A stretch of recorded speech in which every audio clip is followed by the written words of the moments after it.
Alors pourquoi on a acheté cet immeuble? C'est sa localisation, et puis on a tout de suite identifié le potentiel de création de valeur sur ces immeubles. On pense souvent, ces immeubles 70, on les achète, on les démolit, puis on les reconstruit.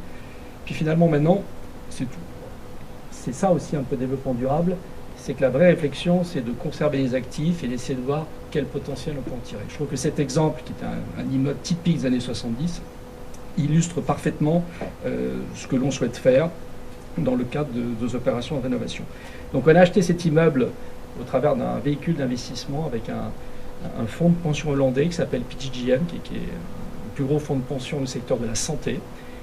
Et donc c'est un fonds qui a pour vocation à acheter des immeubles, à les rénover, à les repositionner avec des objectifs de développement durable importants.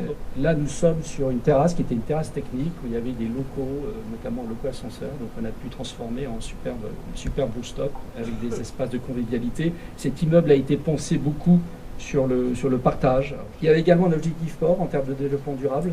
Donc dès les premières études, on a inscrit Louis dans une démarche environnementale extrêmement ambitieuse et on vise 2 labels extrêmement performants, très élevés. On vise le HQE exceptionnel sur cet immeuble et le BREEAM Very Good. Nous avons maintenant à Montreuil, et c'est ce mouvement qui est en train de partir, un certain nombre d'investisseurs, et je le répète, vous avez été parmi les précurseurs, qui investissent à blanc.